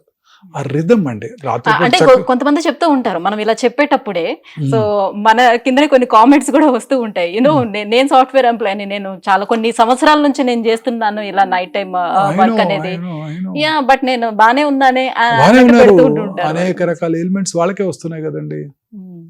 అందరికీ వస్తున్నాయి, వారే ఉందండి, there is no exception. Present బాగుండొచ్చు, అందరికీ వస్తున్నాయి, యాంకర్స్ వస్తున్నాయి, డాక్టర్లకు వస్తున్నాయి. అందరికన్నా డాక్టర్లే ఎక్కువ చనిపోతున్నారు. ఇప్పుడు నార్మల్ ఇండివిజువల్ లాంజివిటీ 70 years ఉన్నట్టయితే డాక్టర్స్ లాంజివిటీ 62. డాక్టర్సే తొందరగా చనిపోతున్నారు అందరికన్నా. మోస్ట్ డిఫికల్ట్ ప్రొఫెషన్ మాదే, సాఫ్ట్వేర్ ప్రొఫెషనల్ కన్నా మాదే ఎక్కువ ప్రొఫెషన్. మీకే మీరు పెట్టే బాధలకి రోజు అందరికన్నా ఎక్కువ స్ట్రెస్ మాకే ఎక్కువ. ప్రతిరోజు లేగానే పొద్దున్నే రౌండ్స్ రాగానే అది ఎందుకు లేవలేదు, అసలు ఎందుకు వచ్చింది, ఎందుకు కాంప్లికేషన్ వచ్చింది, 2 రోజుల్లో పంపిస్తున్నారు, ఇప్పుడు 2.5 రోజులు అయింది, బిల్లు పెరిగిపోతుంది. నాకు ఎక్కువ స్ట్రెస్ పెట్టేది పేషెంట్లే. నేను నిజంగానండి డాక్టర్, ఇప్పుడు కరోనా వచ్చినప్పుడు, ఎపిడమిక్ వచ్చినప్పుడు, కరోనా వచ్చిన ప్రజల కన్నా కరోనా వచ్చిన డాక్టర్లే ఎక్కువ మంది చనిపోయారు పర్సంటేజ్ వైజ్. అలాగే డాక్టర్స్ లాంజివిటీ నేషనల్ లాంజివిటీ కన్నా తక్కువ ఉందండి. మీరు సామాన్య ప్రజలు 70 ఏళ్ళు బతుకుతుంటే డాక్టర్లు 62 ఏళ్ళే బతుకుతున్నారు, అనేక రకాల ఎలిమెంట్స్ తో. కారణం ఇదేనండి, మానసిక ఒత్తిడి, ఆందోళన. సో షుగర్స్ ఎక్కువ తినడం వల్ల కూడా మనకి క్యాన్సర్ వచ్చే అవకాశం ఉందని 100%. చెప్తున్నారు. సో చిన్న పిల్లలు ఎక్కువగా ఈ పీచ్ మిఠాయిలు, కాటన్ క్యాండీస్ అవునండి, తింటున్నారు. కాటన్ దాంట్లో క్యాండీ. అది తినడం వల్ల కూడా వస్తుంది అంటున్నారు. అవునండి, రోడమిన్ బి ఆల్రెడీ బ్యాన్ చేశారు కర్ణాటకలో, పాండిచేరిలో బ్యాన్ చేశారు. ఇప్పుడు ఈ మంచూరియా, కలర్స్, ఆ red colour chilli 65 chilli chicken 65 అది గ్రేట్ మెడ్రాస్లో స్టార్ట్ అయింది ఆ బేకరీలో. చికెన్ 65 అందులో వాడే కలర్స్ అన్ని కూడా కర్ణాటకలో బ్యాన్ చేశారండి ఫుడ్ సేఫ్టీ అథారిటీస్. అన్ని రకాల ప్రాసెస్డ్ ఫుడ్స్ మేడం. ఈ చికెన్ 65లో వాడే కలర్స్, చిల్లీ పౌడర్లో వాడే సూడాన్ రెడ్, పసుపులో వాడే లెడ్ క్రోమేటు, రోడమిన్ బి, అనేక రకాల ఐస్ క్రీముల్లో వాడే ఎమల్సిఫైయర్స్, స్వీట్స్లో వాడే అనేక రకాలైన ప్రాసెస్డ్ కలర్స్, అజినమోటో, చైనీస్ ఫుడ్స్లో ఉండే అజినమోటో, ఎసెన్షియల్ కూడా బాగా అన్నీ అండి. ఇవన్నీ కూడా బిస్ఫెనాల్ ఏ అన్నీ కూడా క్యాన్సర్ కారకాలండి. ఈ చాడ్ ఫుడ్ మీరు బాగా ఇష్టంగా తింటారా? తండూరి చికెన్, తండూరి పన్నీరు నేను తక్కువేనా? పోన్లేండి, అదృష్టవంతులు. ఆ బ్లాక్ కలర్ ఉంటుంది చూడండి, అందులో అనేక రకాలైన హైడ్రోకార్బన్స్ ఉంటాయి. అవన్నీ కూడా క్యాన్సర్ దారితీస్తాయండి. అన్ని రకాల food items, name any food item అండి. మ్యాంగోస్ మీద వాడే కలరు, వ్యాక్సింగు, తర్వాత ఫ్రూట్స్ మీద వాడే కలర్స్, ఫెర్టిలైజర్స్, పెస్టిసైడ్స్ అవి వదిలేసండి. ఈ కెమికల్స్ మన మధ్య సింగపూర్ ఎక్స్పోర్ట్ చేస్తే మన మసాలా పౌడర్స్ దాంట్లో కూడా బ్యాన్ చేశారు. మన ఆంధ్రప్రదేశ్ నుంచి ఎక్స్పోర్ట్ అయిన ప్రాన్స్ మన యుఎస్లో రిటర్న్ పంపించారు. క్రిమి సంహారక మందులు ఉన్నాయని, అవశేషాలు ఉన్నాయని. కొన్ని రకాల పికిల్స్ అక్కడికి ఎక్స్పోర్ట్ చేస్తే మన తెలుగు వాళ్ళు తింటారు కదా అని వాటిల్లో ఇన్సెక్టిసైడ్ ఉందని బ్యాన్ చేశారు. మీరు తాగే cool drink is just nothing but poison ma'am. Diet coke nothing but poison. ఇవన్నీ కూడా నాకు తెలియకుండా తీసుకున్నాను చిన్నప్పుడు. ఇవన్నీ నథింగ్ బట్. ఇప్పుడే డైట్ గురించి చదువుతూ ఉన్నాను ఈ మధ్య. ఇంకా ఐ స్ట్రాంగ్లీ బిలీవ్ తీసుకోవటం వల్ల కూడా క్యాన్సర్ ని మనం క్యూర్ చేయలేకపోతున్నాము. క్యాన్సర్ ని ప్రివెంట్ చేయడానికి మనం ఏం చేయాలి అంటే డైట్ ఏనండి most important. So now I'm working on diet. రోజు ఏదో ఒక వర్క్ చేస్తున్నాను డైట్ మీద, ఏదో ఒక రీల్ చేస్తూనే ఉన్నాను డైట్ మీద. మనం మన ప్రజల్లో అవగాహన పెంచి మంచి డైట్ కనుక వారు తీసుకుంటే అట్లీస్ట్ నెక్స్ట్ డికేడ్లో క్యాన్సర్స్ తగ్గిపోవాలి. That is my aim now. So ఇవన్నీ కూడా అన్ని రకాల ఫుడ్ ఐటమ్స్, ప్రాసెస్డ్ ఫుడ్స్, ఇవన్నీ కూడా చాలా హానికరం అండి. పిల్లలు తినే చూరోసు, పిల్లలు తినే వాడు ఏమంటారండి చాలా రకరకాల ఐటమ్స్, పిజ్జాలు, బర్గర్లు అన్నీ కూడాను, కుర్కురేసు అన్నీ కూడా. అసలు ఆ కుర్కురేస్లో ప్లాస్టిక్ కూడా ఉంటుందంట, మైక్రో ప్లాస్టిక్స్. అన్ని రకాల ఫుడ్ ఐటమ్స్ కూడా డేంజరస్ అండి. ఓన్లీ ఫుడ్ లోని కలిపే కలర్స్ మాత్రమేనా, లేకపోతే మనకి ఇప్పుడు వాల్ పెయింట్స్ వేస్తూ ఉంటామా? అలానే ఇప్పుడు వినాయక చవితి కూడా వస్తుంది. సో వినాయక చవితిలోనే ప్లాస్టర్ ఆఫ్ ప్యారిస్ కి దానికి కూడా పెయింట్స్ వేస్తూ ఉంటారు కదా. అన్ని రకాల హానికరమేనండి. న్యాచురల్ పెయింట్స్ వాడుకోవాలి. అందాక ఎందుకండి, ఇప్పుడు మీరు అన్నారే ప్లాస్టిక్ బాటిల్లో వాటర్ తాగితే మైక్రో ప్లాస్టిక్స్ మన శరీరంలో ఇంజెస్ట్ చేస్తామని. నిన్ననే ఫ్రాన్స్ లో ఒక స్టడీ జరిగిందండి. అక్కడ అన్ని చోట్ల గ్లాస్ బాటిల్సే వాడతారు. ఆ గ్లాస్ బాటిల్స్ లో కూడా మైక్రో ప్లాస్టిక్స్ ఉన్నాయి. మరి అదెలా వచ్చింది అని మీరు అడగాలి నెక్స్ట్ క్వశ్చన్. ఆ గ్లాస్ బాటిల్ కున్న లిడ్ ఉంది చూడండి, ఆ లిడ్ కింద పెయింట్ చేస్తారే, అందులోంచి వచ్చాయంట. సో ఎక్కడి నుంచి అసలు ఎస్కేప్ అవ్వడానికి ఛాన్స్ సో అది. సో పూర్వకాలం లాగా మట్టి పాత్రలు, స్టెయిన్లెస్ స్టీల్, దాని ఏమంటారు మన మరచెంబు, రాగి మరచెంబు, రాగి, ఇత్తడి, ఇలాంటివన్నీ. మళ్ళీ అల్యూమినియం డేంజరస్ మేడం. అల్యూమినియం పాత్రలో వంట చేయడం కూడా డేంజరస్ అండి. మరి చుట్టే అల్యూమినియం ఫాయిల్స్ కూడా పరోటాస్ కి, పుల్కాకి నాకు ఇంకా కూడా అల్యూమినియం ఫాయిల్ లో పట్టుకొస్తున్నారు. నేను కూడా అడిగితే మా క్యాంటీన్ లో మొన్నే చెప్పాను తీసుకురాకండి అని, ఎవరికి సర్వ్ చేయొద్దని. ఇప్పుడు మీరు క్విక్ కామర్స్ లో మీరు ఆర్డర్ చేస్తారు. ఇప్పుడు ఈ పాన్స్ అన్ని యూస్ చేస్తున్నాం, ఇప్పుడు తగ్గిపోయిందండి, అన్ని అయిపోయింది. నాన్ స్టిక్ పాన్స్ అన్ని అవుట్డేటెడ్, ఇప్పుడు ఎవరు వాడట్లేదండి. కాస్ట్ ఐరన్ ఇవే వాడుతున్నారు అందరూ కూడా. సో తర్వాత మీరు క్విక్ కామర్స్ లో ఆర్డర్ చేస్తారు ఇడ్లీ, ఆ బ్లాక్ ప్లాస్టిక్ కంటైనర్ లో వస్తాయి, చాలా అట్రాక్టివ్ గా ఉంటుంది కదా, చక్కగా ప్లాస్టిక్ స్పూన్ తో తినేస్తాం కదా. అవన్నీ 100% క్యాన్సర్ కారకాలు. పొద్దున్నే వైట్ ప్లాస్టిక్ లో వచ్చే ఇడ్లీ. నిన్న కూడా చాలా సంవత్సరాలు అయిపోయింది చోలే భతూరా తిని మా అబ్బాయిని అడిగాను, ఎక్కడ దొరుకుతుంది చోలే భతూరా అంటే హల్దీరామ్ లో బాగుంటుంది డాడ్ అని. మొన్న సండే తెప్పిస్తే ప్లాస్టిక్ కంటైనర్ లో ఉంది, తినబుద్ధి కాలేదు ఇంకా. మా చిన్నప్పుడు ఇట్ వాజ్ వెరీ ఫేమస్. పాండిచేరిలో కాలేజ్ లో, మెడికల్ కాలేజ్ లో వన్స్ ఎ వీక్ సర్వ్ చేసేవారు. ఇప్పుడు అది గుర్తుకొచ్చి ఇన్ని సంవత్సరాలతో తెప్పిస్తే తినలేదండి. I was so scared. So ఈ ప్లాస్టిక్ కంటైనర్స్ అన్ని డేంజరస్ ఏనండి. సో ఇప్పుడు మహిళల్లో వచ్చేటువంటి బ్రెస్ట్ క్యాన్సర్ గురించి మాట్లాడుకుందాం. అలాగే గర్భాశయ క్యాన్సర్ విషయానికి వచ్చేటప్పటికి, సో హెచ్పివి వ్యాక్సిన్ ఎంతవరకు ప్రొటెక్ట్ చేస్తుంది, ఎవరికి ఇవ్వాలి ఈ వ్యాక్సిన్ అనేది, సో ఎప్పుడు ఇస్తే అది హెల్ప్ఫుల్ అవుతుంది? 100% human papillomatous virus is the causative agent for cervical cancer. Okay. ఈ రిపీటెడ్ వైరల్ ఇన్ఫెక్షన్ వల్ల ఈ క్యాన్సర్ వస్తుందండి. ఈ క్యాన్సర్ ఈజ్ ఒక ఇంట్రెస్టింగ్ టైప్ అండి. ఇదేంటంటే ఇప్పుడు కరోనా వైరస్ ఇన్ఫెక్షన్ వచ్చింది అనుకోండి, ఆ తర్వాత మనకి దాంట్లో యాంటీబాడీస్ డెవలప్ అవుతాయి. రెండోసారి కరోనా ఇన్ఫెక్షన్ వస్తే మనం దాన్ని చక్కగా ఓవర్కమ్ అవ్వగలుగుతాం కదా. ఈ వైరస్ ఎంత స్మార్ట్ అంటే హ్యూమన్ పాపిలోమాటస్ వైరస్ అది సర్వైకల్ ఎపిథీలియంలో ఉంటుంది, సెల్ లోపల ఉంటుంది, మన బాడీలో ఉండే ఇమ్యూన్ మెకానిజమ్స్కి చెక్కదు. Oh, okay. So that antibodies develop అవ్వవు. Okay. So repeated viral infections వాళ్ళలో వస్తున్నట్టయితే వాళ్ళలో అది క్యాన్సర్గా మారుతుంది. Okay. సో దీనికి కనుక మీరు హెచ్పివి వ్యాక్సిన్ కనుక ఇచ్చినట్టయితే మన పిల్లలకి, అప్పుడు దాంట్లో ఇమ్యూనిటీ డెవలప్ అయ్యి ఆ రిపీటెడ్ వైరల్ ఇన్ఫెక్షన్స్ని ప్రివెంట్ చేస్తుంది. తద్వారా క్యాన్సర్ రాకుండా ఉంటుంది. ఐడియల్ ఏజ్ పిల్లలకి 9 to 14 years. ఇండియన్ గవర్నమెంట్ మొన్న ఈ మధ్యనే లాస్ట్ ఇయర్ బడ్జెట్లోనే అనౌన్స్ చేశారు, మన పిల్లలందరికీ కూడా వాళ్ళ గవర్నమెంట్ ఫ్రీగా వ్యాక్సిన్ అందజేస్తుంది. బాయ్స్ అండ్ గర్ల్స్ ఇద్దరికి? గర్ల్స్కి. Only girls. గర్ల్స్కి. యాక్చువల్లీ బాయ్సే ఈ ఇన్ఫెక్షన్ ఆడపిల్లలకి ఇస్తారు. సో బాయ్స్ కూడా ఇమ్యూనిటీ పెంచడానికి కోసం అనేక రకాల క్లినికల్ ట్రయల్స్ జరుగుతున్నాయి. వన్స్ దే ఆర్ అసెస్డ్ ఆ తర్వాత బాయ్స్కి ఇవ్వడం జరుగుతుంది. ఇప్పటి వరకు మొన్ననే మిసెస్ నిర్మలా సీతారామన్ అనౌన్స్ చేశారు, మన ఆడపిల్లలందరికీ 10 years రాగానే 2 doses ఆఫ్ వ్యాక్సిన్ 14 వరకు ఇచ్చేస్తే సరిపోతుందండి. ఆ తర్వాత తీసుకునే వాళ్ళు మాత్రం 3 doses తీసుకోవాల్సి ఉంటుంది. 3 doses. ఓకే. అంటే ఈ హెచ్పివి వైరస్ అనేది కేవలం లైంగిక సంబంధాల మూలంగానే ఇది స్ప్రెడ్ అవుతుందా? సైంటిఫిక్ గా ఇది ప్రూవెనా? yes, proven very much. Okay. Michael Douglas ఆయనకు ఓరల్ క్యావిటీలో వచ్చింది. he believes it's because of oral sex.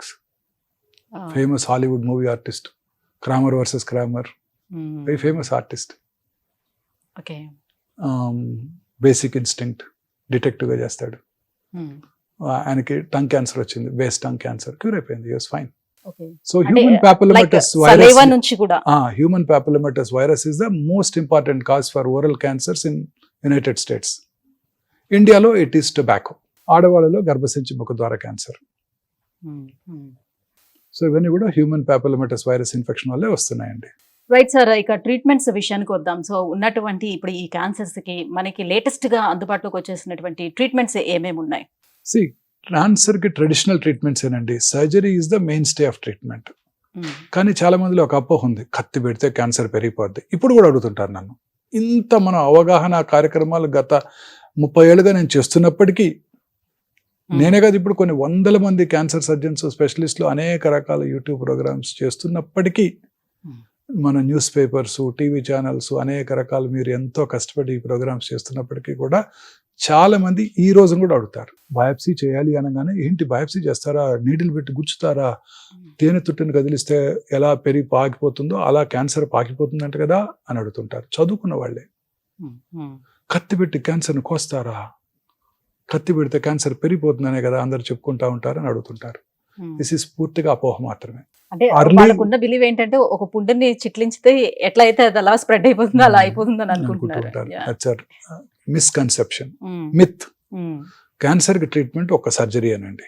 Brain లో ట్యూమర్ అయినా, కాలు చిటికెన్ వేల్లో వచ్చే మెలనోమా అయినా, ఎక్కడొచ్చినా బ్లడ్ క్యాన్సర్ తప్ప క్యాన్సర్ని సర్జరీ చేయటం ద్వారానే క్యూర్ చేయవచ్చు. ఇంకే ఏ ఇతర చికిత్స కూడా క్యూర్ చేయలేదు. బ్లడ్ని కట్ చేయలేం కదండి, బాడీ అంతా ఉంటుంది. వాటిని కీమోథెరపీ, టార్గెటెడ్ థెరపీ, ఇమ్యూనోథెరపీ ద్వారా బ్లడ్ క్యాన్సర్స్ని క్యూర్ చేయవచ్చు. మిగతా ఏ క్యాన్సర్ అయినా అర్లీగా కనుక్కుంటే శస్త్రచికిత్స, సర్జరీ ద్వారానే క్యూర్ చేయగలుగుతాం. కానీ ఎవరు కూడా అర్లీ స్టేజ్లో రారు. అర్లీ స్టేజ్లో పెద్దగా సిమ్టమ్స్ కలిగించవు, సైలెంట్ కిల్లర్, పెరిగిపోతూ ఉంటాయి, పెరిగినాకే వస్తారు. కాబట్టి సర్జరీ చేసే స్టేజ్ దాటిపోయినప్పుడు ముందుగా కీమోథెరపీ లేక రేడియోథెరపీ లేదా 2 కలిపి ఇచ్చి డౌన్ సైజ్ చేసి ఆ తర్వాత సర్జరీ చేసే స్టేజ్కి వస్తే సర్జరీ చేస్తుంటాం. ఇది cancer treatment. So main treatment surgery, chemotherapy, radiotherapy. ఇప్పుడు కొత్తగా టార్గెటెడ్ థెరపీలు, ఇమ్యూనోథెరపీలు అనేకమైన వస్తున్నాయి, జీన్ థెరపీలు. టార్గెటెడ్ థెరపీ అంటే కొన్ని రకాల మందులు క్యాన్సర్ సెల్నే టార్గెట్ చేస్తూ శరీరంలో ఉన్న ఇతర కణజాలానికి ఎటువంటి హాని కలిగించినటువంటివి టార్గెట్ థెరపీస్.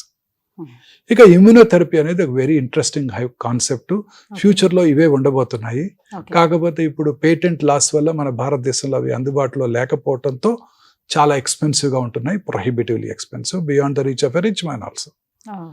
ఈ ఇమ్యూనోథెరపీ యొక్క కాన్సెప్ట్ ఏంటంటే మన బాడీలో టీ సెల్స్ అని ఉంటాయి, కిల్లర్ సెల్స్. ఆ కిల్లర్ సెల్స్, టీ సెల్స్ మన బాడీలోకి వచ్చే ప్రతి ఫారిన్ బాడీని డిస్ట్రాయ్ చేసేస్తాయి. ఉదాహరణకి bacterial infection, TB infection, corona viral infection, transplanted organ. For example ఎవరైనా పేషెంట్కి ట్రాన్స్ప్లాంట్ చేశారనుకోండి, ఇమీడియట్గా అతని బాడీలో ఉండే ఆ రెసిపియంట్ యొక్క బాడీలో ఉండే టీ సెల్స్ ఆ ట్రాన్స్ప్లాంటెడ్ ఆర్గన్ని డ్యామేజ్ చేసేసి రిజెక్ట్ చేసేస్తాయి. అందుకే కిడ్నీ ట్రాన్స్ప్లాంట్ తర్వాత కానీ, లివర్ ట్రాన్స్ప్లాంట్ తర్వాత కానీ, హార్ట్ ట్రాన్స్ప్లాంట్ తర్వాత కానీ ఇమ్యూనో సప్రెసివ్ థెరపీ ఇస్తారు, లైఫ్ లాంగ్ ఇస్తారు. So that our own immunity does not reject that organ. So అలా రిజెక్ట్ చేస్తాయి. అలాగే మన టీ సెల్స్ క్యాన్సర్ సెల్ని కూడా డిస్ట్రాయ్ చేసేస్తాయి. మరి మన టీ సెల్స్ యాక్టివ్గా ఉండాలంటే మనం ఏం చేయాలండి? ప్రశాంతంగా ఉండాలి, హ్యాపీగా ఉండాలి. సంతోషం సగం బలం, సగం కాదు 100% బలం. సో ఈ టీ సెల్స్ యాక్టివ్గా ఉన్నట్టయితే మనకి ఏ జబ్బులు రావు. కానీ cancer cells are much smarter than scientist. అవేం చేస్తాయి? ఈ టీ సెల్స్ని మాస్క్ చేస్తాయి లేదా బ్లాక్ చేస్తాయి. ఈ అన్మాస్కింగ్ అంటే క్యాన్సర్ సెల్ టీ సెల్ని మాస్క్ చేయకుండా కాపాడటాన్నే ఇమ్యూనోథెరపీ అంటాం. సో ఈ అన్మాస్క్ చేసి మన సెల్స్ని రీయాక్టివేట్ చేసి మన టీ సెల్స్ వెళ్ళి క్యాన్సర్ని చంపేయటాన్నే ఇమ్యూనోథెరపీ అంటారు. Most natural way of killing the cancer. So ఇంకా రానున్న కాలంలో ఇవే ఉంటాయి. క్యాన్సర్కే కాదు, అన్ని రకాల ఎలిమెంట్స్కి ఇవే ఉంటాయి, ఇమ్యూనోథెరపీసే ఉంటాయి. అది ఫ్యూచర్ అంతా ఇదే ఉండబోతుంది. సో టీబీని ఏ రకంగా 4 డ్రగ్స్. మా చిన్నప్పుడు టీబీ, నేను 8th క్లాస్లో మా అంకుల్ని మెడ్రాస్ తీసుకెళ్ళాను. తాంబరంలో India world's biggest TB hospital ఉండింది. ఆయనకి రెసిస్టెంట్ ట్యూబర్క్యులోసిస్ ఉంటే లోవర్ లోబెక్టమీ చేశారు క్యూర్ చేయడానికి. 1975 when I was in 7th grade. సో ఇప్పుడు క్యాన్సర్కి అదే సర్జరీలు చేస్తున్నాం. క్యాన్సర్ కూడా 4 డ్రగ్స్ వచ్చేస్తాయి. ఇప్పుడు టీబీకి 4 డ్రగ్స్ వచ్చాయి. ఇప్పుడు టీబీ రాగానే మీ ఇంటి పక్కన ఉన్న ఫిజిషియన్ 4 డ్రగ్స్ రాసి ఇచ్చేస్తాడు, AK-24, అందరూ క్యూర్ అయిపోతుంది. అలా క్యాన్సర్ కూడా 4 డ్రగ్స్ వస్తాయి. Nibs and nabs, mibs and mabs, 4 drugs ఉంటాయి ఇంకా. సో క్యాన్సర్ని కూడా ఒక 20 ఏళ్లలో క్యూర్ చేసేస్తామండి. అంటే సర్జన్స్ మాకందరికి జాబ్స్ ఉండవు. నేను రిటైర్ అయిపోతాను అనుకోండి, అది వేరే విషయం. కొత్త జబ్బులు వస్తాయి, అది వేరే విషయం. నేను రిటైర్ అయిపోతా, నాకు బాధ లేదు. అదేగా రైట్ సార్. ఇప్పటికీ మిమ్మల్ని అడుగుతూ ఉంటారు కదా, ట్రీట్మెంట్ తీసుకున్న వాళ్ళందరూ కూడా యూనో కీమోథెరపీ కానీ రేడియేషన్ థెరపీ కానీ తీసుకుంటే సైడ్ ఎఫెక్ట్స్ చాలా ఉంటాయి అని. సో కీమోథెరపీలో కూడా ఒకసారి ప్లాటిన్ ఉపయోగించి, ఒకసారి ప్లాటిన్ తోటి చేతులు కాళ్ళు అన్ని మంటలు వస్తాయి. చాలా తక్కువ అండి, మనకు వచ్చే బెనిఫిట్ తో కంపేర్ చేస్తే అది చాలా తక్కువ. అంటే వైద్యం అంటే గులాబ్ జామున్ తిన్నట్టు తీయగా ఉండదు కదండి, చేదుగానే ఉంటది. కొన్ని భరించాలి, తప్పదు కదా. మరి ఏం చేస్తాను చెప్పండి? పొద్దున్నే నిద్రలేసి రావాలి రౌండ్స్ కంటే కష్టంగానే ఉంటుంది, తప్పదు కదా. మీరు కూడా మధ్యాహ్నం లంచ్ చేశాక ఈ ప్రోగ్రామ్కి రాకుండా నిద్రపోవాలని ఉంటుంది కదా. Life is like that. చిన్న చిన్న వైద్య సైడ్ ఎఫెక్ట్స్ భయపడి వైద్యం చేయించుకోకపోతే ఎలాగండి? ఫస్ట్ క్వశ్చన్ నన్ను అదే అడుగుతారు పేషెంట్, రేడియేషన్ ఇవ్వాలి అనగానే తట్టుకుంటారా డాక్టర్ గారు అంటాడు. వదిలేస్తే ఏమవుతావు అని అడుగుతాను నేను. ట్రీట్మెంట్ తర్వాత వాళ్ళ ఇమ్యూన్ సిస్టమ్ ఎలా ఉంటుంది సార్? బాగుంటుందండి. ఇది జస్ట్ మిస్నోవర్ అంతేనండి, మిస్కన్సెప్షన్ అండి. క్యాన్సర్ ట్రీట్మెంట్ తీసుకుంటే ఇమ్యూనిటీ తగ్గిపోద్ది, బాగా వీక్ అయిపోతారు, ఇదైపోతారు అని అన్ని అపోహలేనండి. యువరాజ్ సింగ్ ఏమైనా అయిందా? చక్కగా క్రికెట్ ఆడుకోలేదు. లాన్స్ ఆర్మ్స్ట్రాంగ్, మనీషా కొయిరాలా ఎంత అందంగా ఉన్నారండి. ఇప్పుడు అంతే అందంగా ఉన్నారు. Lisa Ray, she is very beautiful. Bone marrow transplant చేసుకున్నారు. మమతా మోహన్ దాస్, సోనాలి బింద్రే చూడండి ఇప్పుడు కూడా యాంకర్ చేస్తున్నారు, మనందరిని ఎంటర్టైన్ చేస్తున్నారు 4th స్టేజ్ క్యాన్సర్ ఉంచుకొని. ఆ చిన్నపిల్లలు వాళ్ళు ఎంత ధైర్యంగా ఉన్నారండి, వాళ్ళ పట్టుదల, వాళ్ళ రెసిలియన్స్ నాకే ఆశ్చర్యంగా ఉంది. నాకే ఆశ్చర్యంగా ఉందండి. అంటే మీకు ఇప్పుడు వరకు చాలా టిపికల్ అనిపించే సిచ్యువేషన్స్ ఏమున్నాయి? అంటే మీరు ఇప్పటి వరకు ట్రీట్ చేయలేమా, ఇది కష్టం, ఇంకా వీరిని సేవ్ చేయలేము అనిపించినటువంటి క్యాన్సర్స్ ఏం చూసారు? అన్ని చాలా రకాల క్యాన్సర్స్ అండి. ఈ అమ్మాయి అసలు బ్రతకదు. చాలా మంది ఇగ్నరెంట్ పీపుల్ ఉంటారండి. అంటే వాళ్ళు విలేజ్ నుంచి వస్తారు, అసలు క్యాన్సర్ అంటే ఏంటో తెలియదు. భర్త తీసుకొస్తే తీసుకుంటారు, ట్రీట్మెంట్ తీసుకుంటారు, ఇంటికి పోతారు, హ్యాపీగా ఉంటారు. వాళ్ళకి ఏ జబ్బు తిరిగి రాదు. ఈమె బతకదు అనుకుంటా, లాస్ట్ స్టేజ్లో వచ్చారు అనుకుంటాను. వాళ్ళకి ఏం తెలియదండి. Ignorance is bliss. ఏం తెలియదు. ఇది తిరిగి వస్తుంది, తిరిగి వస్తావా, తిరిగి వస్తే నా పరిస్థితి ఏంటి, నా పిల్లల పెళ్ళి ఎలా చేయాలి, ఏముండవు వాళ్ళకి. హ్యాపీగా ఉంటారు. భర్త తీసుకొస్తాడు, వైద్యం చేయించుకుంటారు, మాట్లాడకుండా. వాళ్ళు క్యూర్ అయిపోద్ది. 27-30 ఏళ్ళుగా నా దగ్గరికి వస్తూనే ఉన్నారు, హ్యాపీగా ఉన్నారు వాళ్ళు. ఎవరైతే టెన్షన్ పడుతుంటారో, తిరిగి వస్తుందా, సైడ్ ఎఫెక్ట్స్ ఏంటి, ఇమ్యూనిటీ తగ్గిపోద్దా, ఆ తర్వాత నేను ఏం చేయగలుగుతాను, జాబ్ కలగలనా లేదా, నా శాలరీ ఎలా ఉంటుంది, జాబ్ పోతే నా పిల్లలకి ఎలా, భవిష్యత్తు ఎలా, ఇలా రకరకాలుగా ఆలోచించారనుకోండి, ఆ మానసిక ఒత్తిడికే ఇమ్యూనిటీ తగ్గిపోతుందండి. చాలాసార్లు నా పేషెంట్స్కి నాకు చెప్పబుద్ధి కాదు, లేట్ స్టేజ్ అయినా కూడా వాళ్ళకి చెప్పకుండా ఉన్నట్టయితే వాళ్ళ క్యూర్ అవుతుందని నా నమ్మకం అండి. కానీ ఈ మధ్య చాలాసార్లు పేషెంట్స్ అటెండర్స్ కూడా అలానే ఉంటారు, చెప్పొద్దండి అంటారు, ముందు రోజే వచ్చేస్తారు. రేపు మా ఆంటీని తీసుకొస్తాం మీరు చెప్పకండి అంటారు. తీసుకొచ్చిన తర్వాత వెనకాల నుంచి అని నాకు గుర్తు చేస్తుంటారు. వాళ్ళందరూ బాగానే ఉన్నారండి. ఎప్పుడైతే మనం చెప్పామో నీకు క్యాన్సర్ ఉంది, వెంటనే తిరిగి వస్తా డాక్టర్ అంటారు. మనం అబద్ధం ఎక్కడ చెప్పగలమండి? తిరిగి రావచ్చండి అంటాం.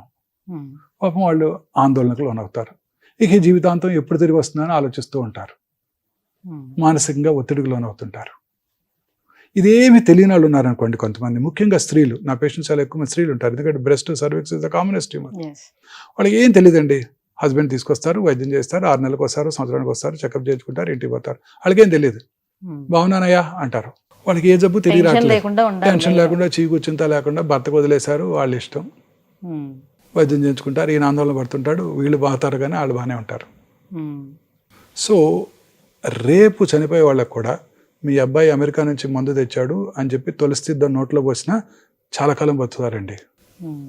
సో మానసిక ధైర్యం చాలా ఇంపార్టెంట్ అండి. ఇప్పుడు నా పేషెంట్స్ అందరూ కూడా నేను యోగా, ఆర్ట్ ఆఫ్ లివింగ్, తర్వాత అన్ని religious preachings. Religion is nothing but inculcating that feeling that God is everything, you leave it to him.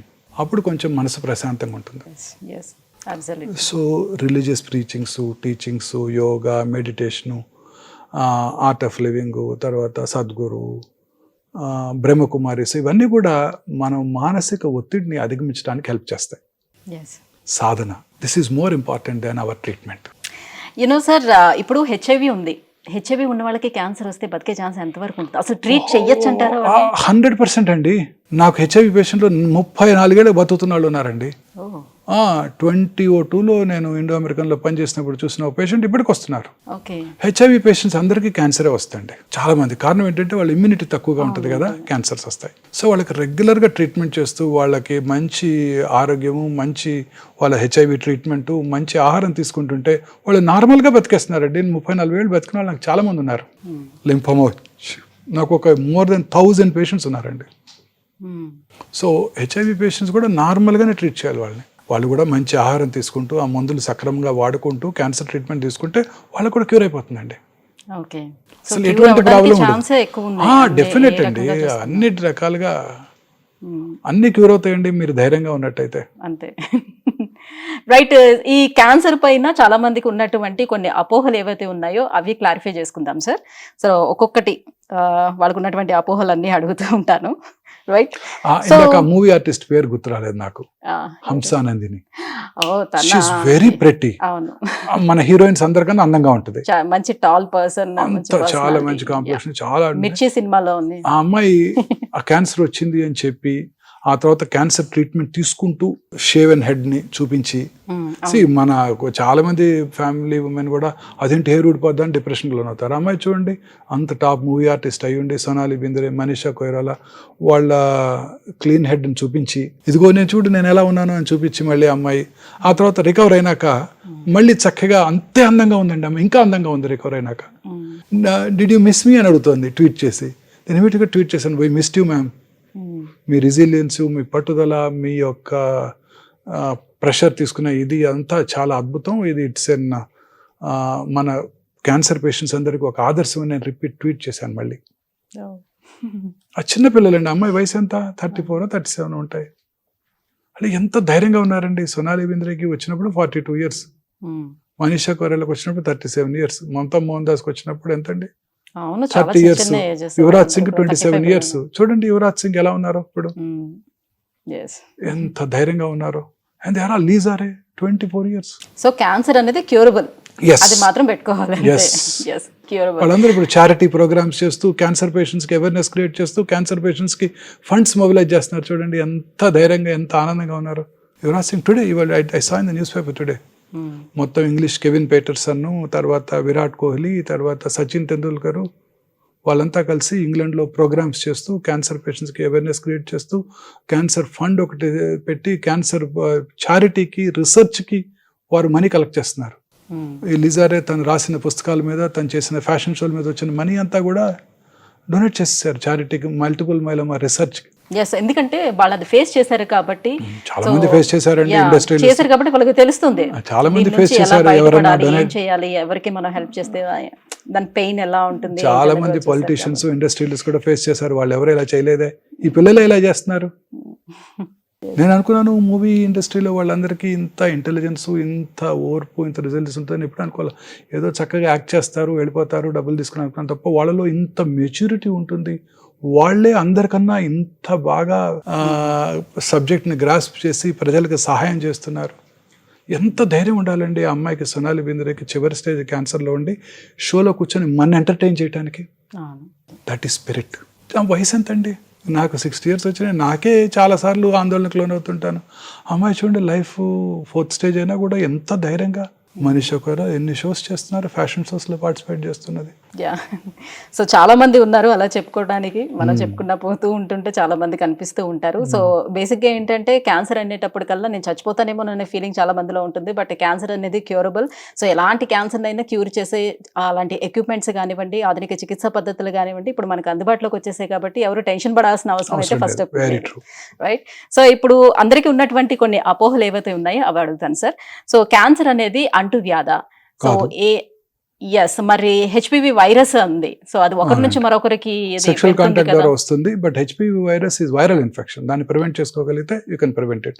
Cancer తల్లి నుంచి పిల్లలకి రావటం అంటే చాలా మంది అడుగుతుంటారు, ఇంట్లో చిన్నపిల్లలు ఉన్నారు, క్యాన్సర్ వస్తుందా? మా నాన్నగారికి క్యాన్సర్ వచ్చింది, ఓరల్ క్యాన్సర్ వచ్చింది, వాళ్ళ మనవాడిని ముద్దు పెట్టుకుంటే క్యాన్సర్ వస్తుందా? ఆయన వాడిన టవల్స్ వాడితే వీరికి వస్తుందా? ఆయన పక్కన వీరు పడుకుంటే వస్తుందా? తల్లి గారికి ఉంది, తల్లి ఫీడ్ చేస్తే క్యాన్సర్ వస్తుందా? ఇవన్నీ కాదు, అవన్నీ రావు. అంటువ్యాధి కాదు, వంశపారంపర్యం కాదు. వేళ్ల మీద లెక్క పెట్టదగిన 6 cancers, breast, thyroid, pancreas, prostate, colon, ovary, ఇవి కనుక ఫ్యామిలీ మెంబర్స్లో ఉంటే వాళ్ళ నియరెస్ట్ రిలేటివ్స్, 1st degree రిలేటివ్స్కి క్యాన్సర్ వచ్చే అవకాశం సాధారణ ప్రజానీకం కన్నా కొంచెం ఎక్కువ, అంతే తప్ప వాళ్ళకి వస్తుందని కాదు. Okay, that's fine. So cancer వచ్చిందని అంటే జీవితాంతం వాళ్ళు జీవించలేరు.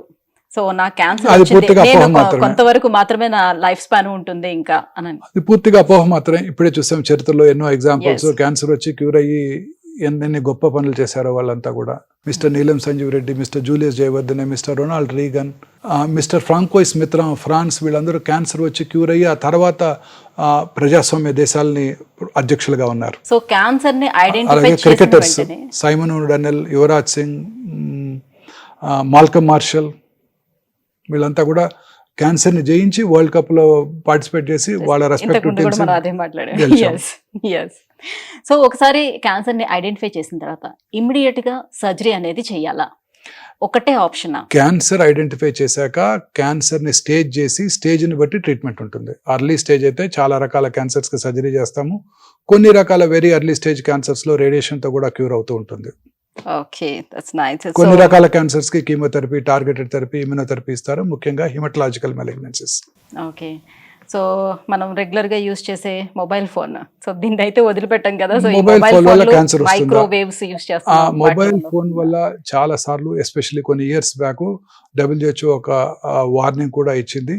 కొన్ని రకాల ఇంతకుముందు వాడే CDMA ఫోన్స్ అని ఉండే, గుర్తుందండి, 9246 ఏదో నంబర్ ఉంటుంది వాటికి. వాటిని ఎక్కువగా వాడటం వల్ల పెరోటిడ్ క్యాన్సర్, బ్రెయిన్ క్యాన్సర్ వచ్చే అవకాశాలు ఎక్కువ ఉంటాయి. సో ప్రిఫరబుల్లీ పిల్లలందరూ కూడా మొబైల్ ఫోన్స్ని వాడకం తగ్గించుకోవాలని అప్పుడు వార్నింగ్ ఇచ్చారు. ఇప్పుడు కొత్తగా వచ్చిన ఈ ఐఫోన్స్లో రేడియేషన్ డోస్ చాలా తక్కువగా ఉంటుంది. సో అప్పటికి కూడా పిల్లలకి ఫోన్ ఇవ్వటం నాట్ అడ్వైజబుల్. ఛార్జింగ్ బాగా తక్కువగా ఉన్నప్పుడు ఫోన్ వాడటం కూడా కొంచెం రేడియేషన్ ఎక్స్పోజర్ ఎక్కువ ఉంటుంది. సో వీటిని అవాయిడ్ చేయాల్సి ఉంటుంది. యాజ్ ఆఫ్ నో ఈ present mobile phones are safe. Okay, so cancer genetic అయితే దాన్ని మనం తప్పించలేము. కొన్ని రకాల క్యాన్సర్స్ BRCA1, BRCA2 మ్యూటేషన్ ఉంటే వారికి 100% బ్రెస్ట్ క్యాన్సర్ వచ్చే అవకాశం, 80% ఓవేరియన్ క్యాన్సర్ వచ్చే అవకాశం ఉంటుంది. వాటికి ప్రొఫైలాక్టిక్ మాస్టెక్టమీ, ప్రొఫైలాక్టిక్ ఊఫరెక్టమీ చేయించుకోవడం ద్వారా క్యాన్సర్ రాకుండా చేసుకోవచ్చు. మిస్ ఆంజెలినా జోలీ, తల్లిగారికి ట్రిపుల్-నెగటివ్ బ్రెస్ట్ క్యాన్సర్ ఉందని తెలిసి world top Hollywood movie heroine, వారు 2011లోనే ఈ BRCA1, BRCA2 టెస్ట్ చేయించుకొని వారికి పాజిటివ్గా ఉండటంతో ముందుగానే 2 బ్రెస్ట్లు, 2 ఓవరీలు తీసేసుకొని ఇప్పుడు హ్యాపీగా మూవీస్లో యాక్ట్ చేస్తున్నారు. ఓకే, సో ఓవరీస్ తీసేయడం వల్ల ఎలాంటి ఇబ్బంది ఉండదు? ఇబ్బంది ఏముండదండి, క్యాన్సర్ రాకుండా పోయింది. కొన్ని రకాల హార్మోన్ తగ్గిపోవడం వల్ల, అర్లీ మెనోపాజ్ వల్ల ఆస్టియోపరోసిస్, కరోనరీ ఆర్టరీ డిసీజ్ వచ్చే అవకాశాలు ఎక్కువగా ఉంటాయి. వాటిని మేనేజ్ చేసుకోవచ్చు. బట్ తీయకపోతే 100% క్యాన్సర్ వస్తుంది ఆ అమ్మాయికి. అంతేగా. సో ఇంతకు ముందే అడిగాను ఈ క్వశ్చన్, షుగర్స్ ఎక్కువగా తినటం వల్ల క్యాన్సర్ అనేది ఎస్, వస్తుందా? షుగర్ ఎక్కువగా ఇప్పుడు చాలా మంది పేషెంట్స్ కూడా అడుగుతుంటారు, రికవర్ అయిపోయిన తర్వాత షుగర్ తింటే క్యాన్సర్ వస్తుందా? అన్ని తగు మోతాదులో తీసుకోవాలి. ఈ వైట్ షుగర్ మాత్రం ఖచ్చితంగా తక్కువగా తీసుకోవటం, దాని బదులు fruit sugar. Carbohydrates 50%, protein 30%, fat 20% తప్పనిసరి మీకు నాకు పేషెంట్ కూడా. Hmm. సో ఆ కార్బోహైడ్రేట్ ఎలా తీసుకుంటాం అనేది మోస్ట్ ఇంపార్టెంట్. ఈ రిఫైన్డ్ వైట్ షుగర్ కన్నా రా షుగర్స్, ఫ్రూట్స్ నుంచి వచ్చే sugars are far superior. So cancer treatment తీసుకున్న తర్వాత ఎప్పటికైనా ఆ దుష్ప్రభావాలు మన పైన ఉంటాయి. సో లైఫ్ లాంగ్ మనం ఆ సైడ్ ఎఫెక్ట్స్ అనేది భరించాల్సి ఉంటుంది. అలా ఏం ఉండదండి. చాలా ఎగ్జాంపుల్స్ చరిత్రలో చెప్పాను, వాళ్ళందరూ హ్యాపీగా ఉంటున్నారు. Cricketers, movie artists, politicians, ex presidents అందరి గురించి చెప్పాను. Yes, ఆ సైడ్ ఎఫెక్ట్స్ ఏమి ఉండకుండా ఉండటానికి ఏం ఏమి- చేయాలంటారా? ఏం ఉండవండి వాళ్ళకి, ఏమి ఉండవు. రొనాల్డ్ రేగన్ గారికి ఏం లేదు, ఆయన క్యాన్సర్ వల్ల చనిపోలేదు, అల్జీమర్స్ డిసీజ్ వల్ల చనిపోయారు. ఓకే. ఫ్రాంకోయిస్ మిత్రానికి ప్రాస్టేట్ క్యాన్సర్ ఉండింది, జూలియస్ జేవదనకి ప్రాస్టేట్ క్యాన్సర్ ఉండింది, వారు కర్నరీ ఆర్టరీ డిసీజ్ వల్ల చనిపోయారు. మిస్టర్ నీలం సంజీవ్ రెడ్డి గారికి లంగ్ క్యాన్సర్ ఉండింది, వారు కార్డియోమైపతి వల్ల చనిపోయారు 15 ఏళ్ల తర్వాత, 20 ఏళ్ల తర్వాత. ఓకే. So fine. క్యాన్సర్ అంటే మరణ శాసనం కాదు. yes, it's not Exactly. Like writing an obituary oh, note. మీరు ఇన్ని ఎగ్జాంపుల్స్ చెప్పిన తర్వాత కూడా ఇంకా అది మరణ శాసనం అని అనుకుంటే ఎలా అవుతుంది? Foolish. రైట్. సో ఎప్పుడు కూడా వాళ్ళ అబ్జర్వేషన్ లో లైఫ్ లాంగ్ ఉండాల్సిందేనంటారా? ట్రూ, రెగ్యులర్ చెకప్ లో ఉండటం మంచిది. ఇప్పుడు నాట్ దట్ ఆ క్యాన్సర్ తిరగబెడుతుందని కాదండి. ఓకే. ఇప్పుడు ఓరల్ క్యావిటీలో బక్కల్ మ్యూకోజాలో క్యాన్సర్ వచ్చింది అనుకోండి, వాళ్ళకి అదే ఏరియాలో ఇంకో చోట వచ్చే అవకాశాలు ఎక్కువగా ఉంటాయి. రెగ్యులర్ స్క్రీనింగ్ చేసుకుంటూ ఉండటం మంచిది. Thank you sir, thank you so much. మీ ప్రీషియస్ టైంను మాకు స్పెండ్ చేశారు, ఈ క్యాన్సర్ల పైన ఇంత అవగాహన కూడా కల్పించారు. సో అందరికీ ఉన్నటువంటి అపోహలను కూడా క్లియర్ చేశారు. Thank you so much. Thank you అండి, నమస్తే.